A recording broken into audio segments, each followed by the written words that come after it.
ये देख रहे हैं आप सभी लोग कि हमने रजनीगंधा, अब ये रजनीगंधा बहुत सरल प्रोसेस है इसका। देख रहे हैं बहुत सारे प्लांट्स आ गए इसमें। तो इसका डिवीजन मेथड माने निकालना, और इससे कई हजार पौधे तैयार होंगे।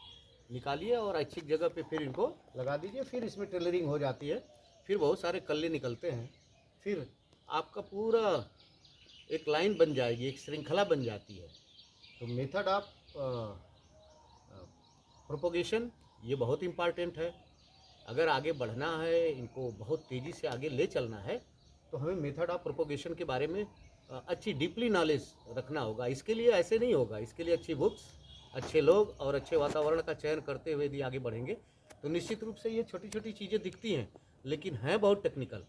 तो इस टेक्निक को अडॉप्ट करने के लिए आपको निश्चित रूप से वहीं जाना पड़ेगा, विज्ञान से अवगत होना पड़ेगा। और विज्ञान सबके पास नहीं है, वो वही है, वो टैलेंट के पास जाना ही जाना पड़ेगा, और वही दिशा और दशा को बदल सकते हैं, और किसी के बस का नहीं है।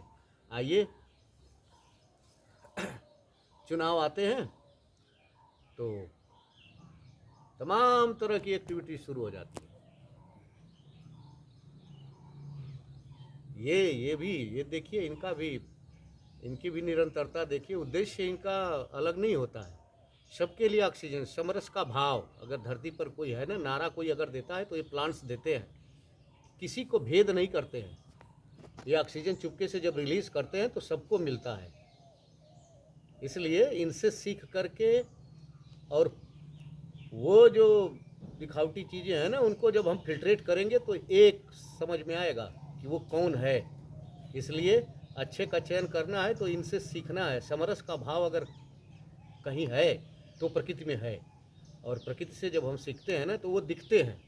और हर शैक्षणिक वर्ग, ये भ्रम है लोगों का कि वो नहीं, हर शैक्षणिक वर्ग वो छान लेता है, सब दिमाग में रखता है कि किसके पास कितना टैलेंट है।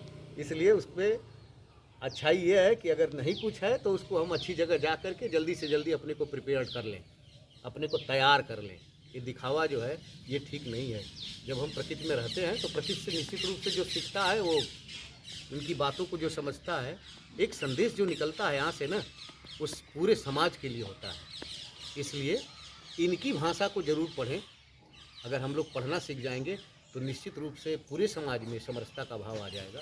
आइए सभी लोग, रजनीगंधा ये बहुत सेंटेड है, इसका भी प्रोपोगेशन करते हैं बाई डिवीज़न मेथड। अभी आपने क्रोटान को दिखाया हमने कि एयर लेयरिंग के माध्यम से हम लोगों ने प्रोपोगेशन किया था, थोड़ा समय लगा इसमें।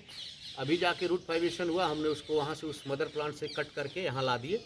अब यहाँ ये रहेगा करीब 10-20 दिन, 50-30 दिन करीब यहाँ छोड़ेंगे।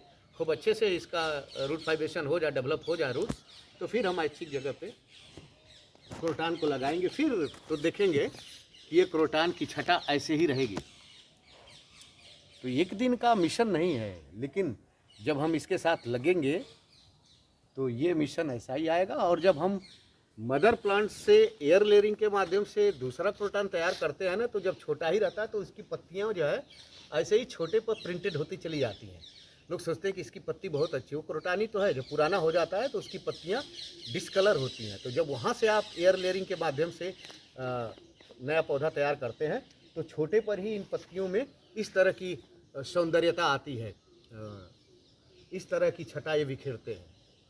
तो थोड़ा समय लगता है, अपने को निखारिए, अच्छे लोगों का चयन कीजिए, अच्छी बुक्स का चयन कीजिए, अच्छे वातावरण का चयन कीजिए। मैं सभी स्टूडेंट से एक बार पुनः इस विजय ग्रीन हाउस के इस ऑक्सीजन बनाने के कारखाने से निश्चित रूप से आह्वान करूंगा, उनके गार्जियन से आह्वान करूंगा कि इन छोटे छोटे नवनिहालों को, इन बच्चों को सही झंडा पकड़ाइए, सही लोगों की सानिध्यता पकड़ाइए, सही टेबल पकड़ाइए, सही बुक पकड़ाइए, तो निश्चित रूप से उनके में एक निखार आएगा और एक अच्छे नागरिक के रूप में वो देश को कुछ सेवा दे पाएंगे। सभी लोगों को इसी आशय के साथ कि हम लोग इस बार पृथ्वी को ज़्यादा से ज़्यादा पौधे लगा करके पृथ्वी को हम ग्लोबल वार्मिंग से बाहर करेंगे, और अपने ग्लेशियर को संरक्षित और सुरक्षित रखते हुए इस धरती को जलमग्न होने से बचाएंगे। सभी लोगों को एक बार पुनः विजय ग्रीन हाउस के लर्निंग टेबल से ढेर सारा प्रणाम। नमस्कार।